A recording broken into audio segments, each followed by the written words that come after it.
For 11 years, the trucks came before sunrise. Every Tuesday, just after 6, a flatbed from the old veneer mill rolled down Mill Creek Road, swung wide past the church, and stopped at Evelyn Cross's back gate. Then the driver raised the bed, black walnut slabs slid out in heavy, ugly piles. Twisted crotch cuts. Split stump flares. Bark-edged boards too warped for flooring, too odd for cabinets, too valuable to burn, and too inconvenient to keep. Most people in Rowan County thought Evelyn was letting the mill dump garbage on her land. They were wrong. Evelyn was letting them deliver inventory. The arrangement started in 1998, 3 months after Evelyn inherited 62 acres from her Uncle Henry. The property was narrow, hilly, and stubborn. Good pasture in the front, stone-heavy ground in the back. And along the western fence, a damp strip nobody had bothered using since the tobacco barn collapsed in the 70s. The veneer mill sat less than half a mile away. For decades it bought high-grade walnut logs, sliced the cleanest sections into veneer, sold the straight lumber, and fought the same problem every week. The most beautiful parts of the tree were often the hardest to sell. Crotch grain. Curved slabs. Short, thick, irregular pieces with figure running wild through the center. A cabinet shop wanted straight boards. A flooring company wanted uniform boards. A pallet buyer wanted cheap boards. Nobody wanted the strange ones. So the mill paid to haul them away. One wet March afternoon, the mill foreman, Ray Blevins, came to Evelyn's porch with mud on his boots and his cap in both hands. He said, "I've got a foolish question." Evelyn folded her arms. "Then you came to the right farm." Ray looked toward the empty strip beyond her fence. "We're paying $480 a haul to get rid of walnut waste." "Walnut waste?" Evelyn asked. He shrugged. "Offcuts. Big pieces, ugly pieces. Stuff nobody can grade. How much?" Ray gave a tired laugh. "More than we can stand looking at." Evelyn looked past him. The west fence line had been useless for years. Too wet for hay, too rocky for cattle. Too far from the road for anything convenient.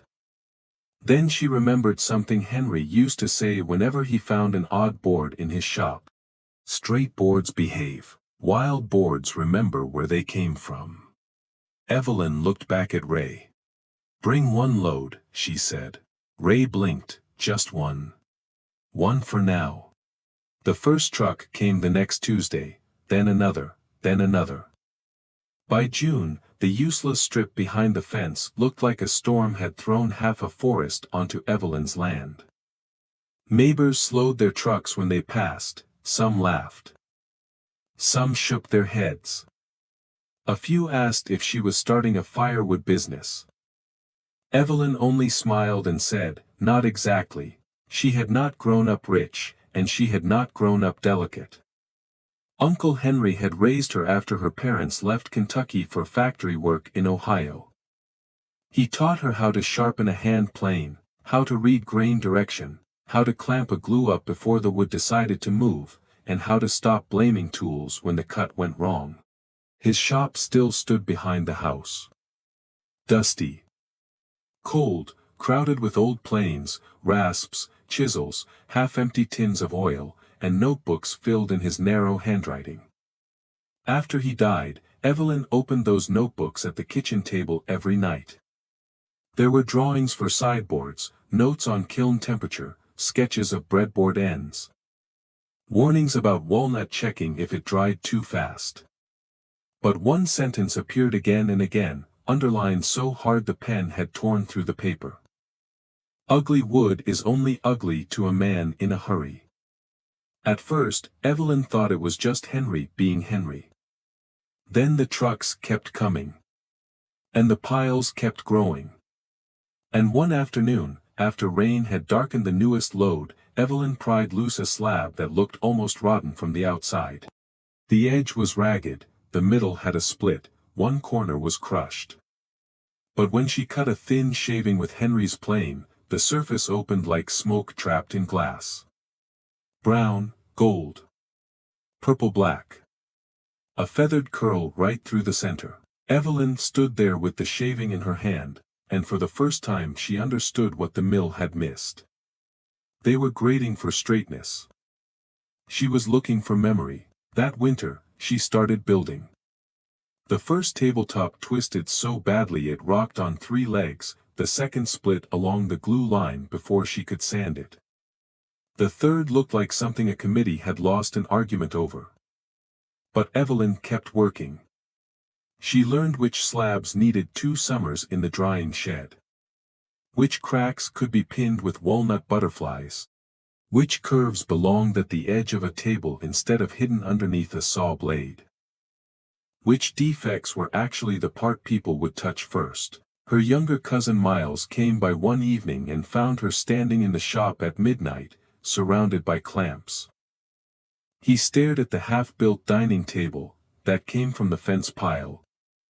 Evelyn nodded. Miles ran his hand across the grain. I would have cut it up for kindling. I know. He looked around at the shavings on the floor, the open notebook. The coffee gone cold beside the bench. You're not testing an idea anymore. Evelyn tightened another clamp. No. What is it, then? It's a way out. In Rowan County, that sounded foolish, a woman with no showroom. No sales history, and no proper kiln was not supposed to build a business from mill refuse. The Dinah crowd made sure she knew it. On Saturday mornings, the same men took the same back table at Lottie's. When Evelyn walked in for coffee, Earl Pritchard would grin and say, "How's the dump empire?" Someone else would ask, "You got enough splinters to retire yet?" The laughter was never loud enough to sound cruel, that almost made it worse. It was the laughter people use when they have already decided your limits for you. One morning, Earl nodded toward the road. Saw another mill truck at your place. Evelyn poured cream into her coffee. Yes. What are you building back there? A wooden mountain. Dining tables. The whole table went quiet. Then Earl laughed so hard he coughed, from that crooked walnut. Evelyn looked at him. From the part you notice. That line followed her for months. At first, nobody bought. At the county craft market people ran their hands over the walnut, said it was beautiful, asked how long it took, and then backed away when they saw the price. One woman said, "My husband can get a table at a big box store for 1/4 of that." Evelyn smiled. "He probably can." She drove home with the table still strapped to the trailer. The second market was not much better. The third brought one order. A retired school principal bought a 6-foot table with a live edge on one side and a dark river of grain down the middle. She paid with a cashier's check and cried when Evelyn delivered it. "My father had walnut trees," the woman said. "This looks like his farm smelled after rain." That was the first sale, not the last. A dentist ordered a conference table. A bed and breakfast in Berea ordered 4 nightstands. A farm-to-table restaurant asked for 12 small tabletops, each with a different edge. The orders were slow, but they were real. Every piece carried a small brass mark underneath. Cross and Henry Workshop. Evelyn added Henry's name because the work had started before she ever picked up the plane. For a while, the business lived in the narrow space between exhaustion and belief. She built during the day, answered calls at night. Stacked fresh slabs under roofing tin, checked moisture with a cheap meter she barely trusted. And every Tuesday, another truck left more walnut by the fence. Then came the summer that nearly ended it. 3 weeks of rain pushed water under the drying shed. 12 slabs cupped, 6 split wide open. 2 finished tabletops developed hairline cracks the night before delivery. A restaurant canceled. The bank declined her loan application because, in their words, ungraded waste lumber is not reliable collateral. Even Miles got practical. He stood with her beside the wet stacks and said, "You could clear half this pile, sell the good pieces, and breathe again." Evelyn did not answer. Because, for the first time, he sounded reasonable. That night, she sat alone in Henry's shop while rain tapped on the metal roof. On the bench lay one ruined slab from the flooded shed. It had split straight through the center. Worthless, by any normal measure. Evelyn picked up a chisel and began cleaning the crack.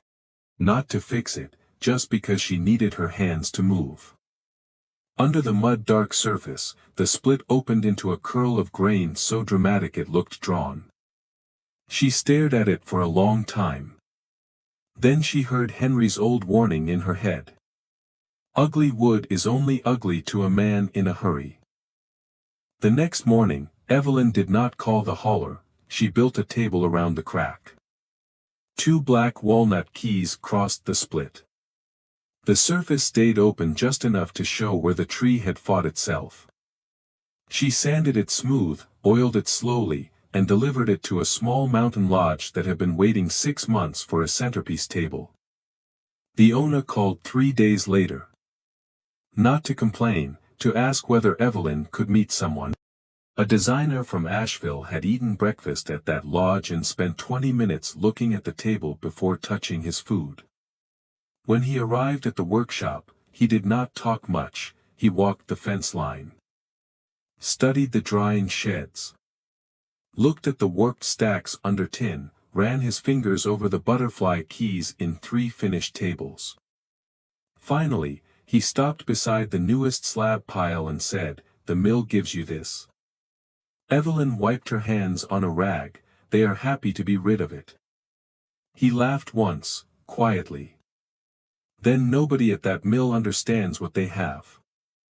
Evelyn looked toward the road where Tuesday's truck had just disappeared around the bend. "I think they understand their business." The designer turned back to the workshop. "Maybe. But you understand yours." That fall, he convinced her to bring 5 pieces to a regional design show in Asheville. Evelyn almost refused. The booth fee alone made her stomach tighten.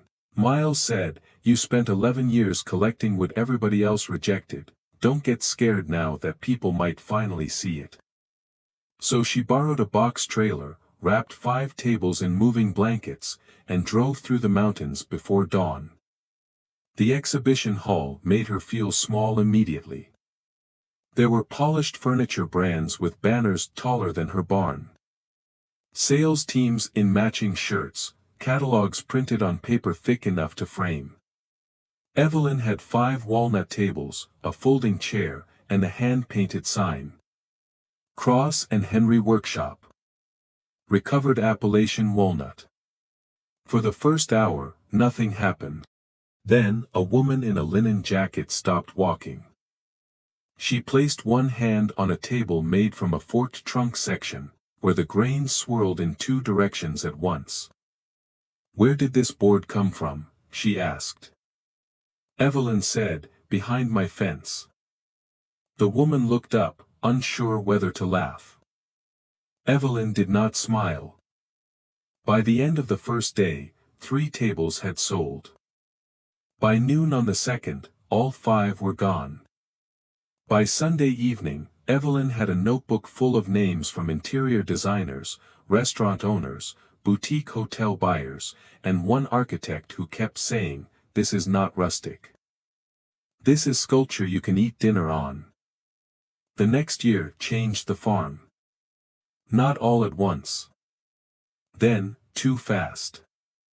Evelyn hired Miles full-time, then 2 young woodworkers from the community college.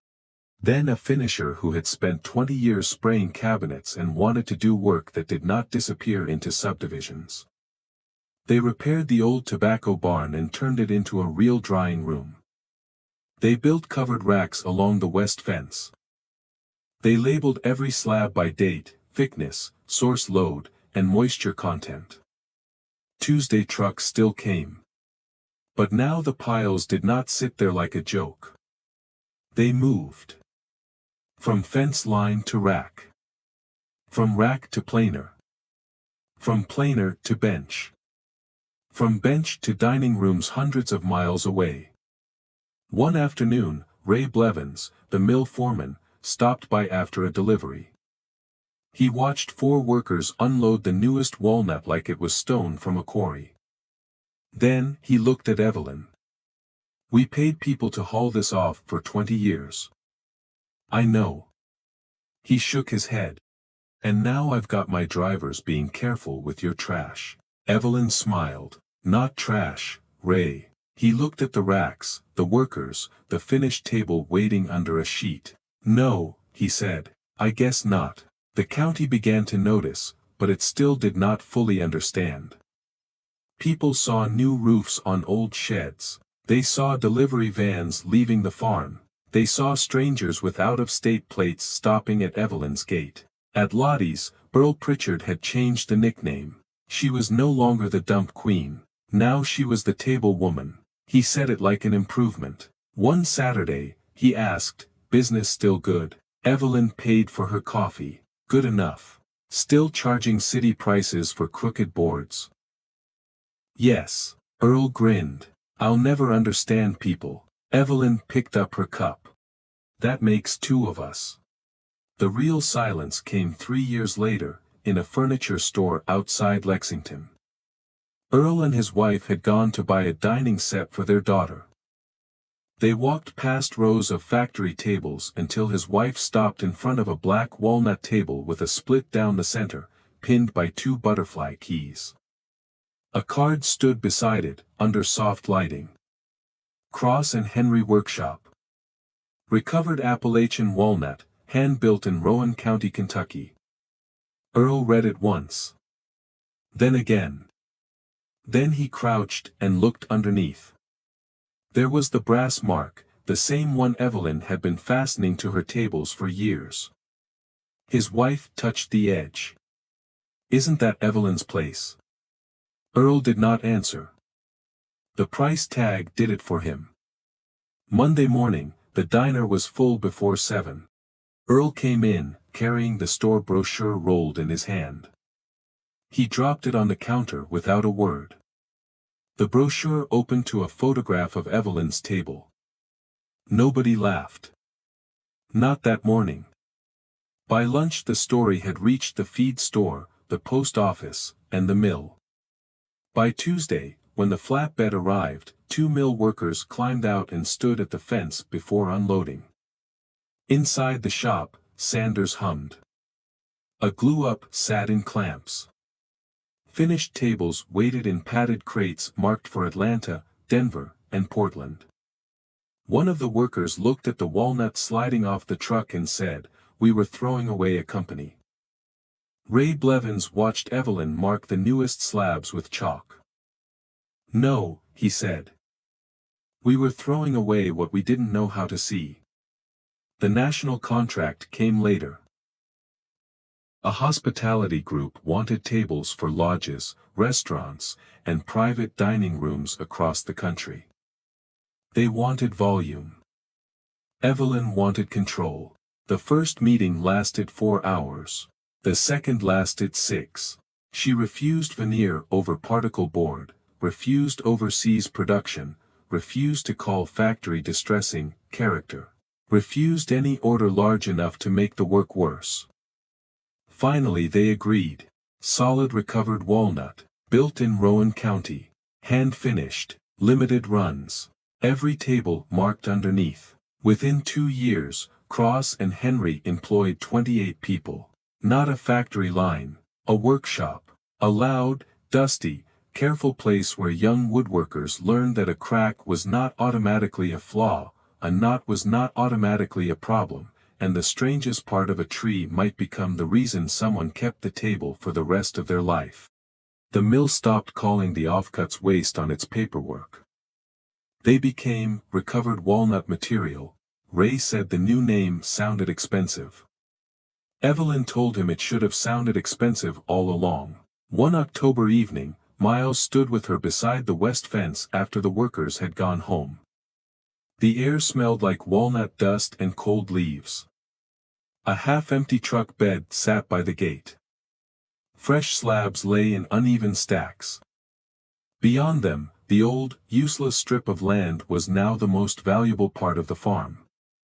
Miles folded his arms. You know what still gets me? Evelyn looked over. What? All those years, everybody saw the same pile. Yes. The mill saw disposal. Yes. The county saw a mess. Yes. And Henry saw a table. Evelyn reached down and lifted a narrow slab from the newest load. The bark was still attached. The end was checked. One edge curved so hard no flooring buyer would have touched it. She angled it toward the last light. A ribbon of dark figure flashed through the center. Not perfect, better than perfect. Alive. Henry saw the tree had not finished speaking. For 11 years, trucks had backed up to Evelyn Cross's fence and unloaded what everyone else had rejected. Not because the wood had no value, because its value did not fit the system built to measure it. The mill needed straight boards, the county expected firewood, the bank saw unreliable collateral, the diner saw a joke. Evelyn saw labor. Time. Grain. Patience, a shape hidden under roughness. And one board at a time, she proved that the difference between waste and worth is not always the material. Sometimes, it is the person willing to look longer than everyone else.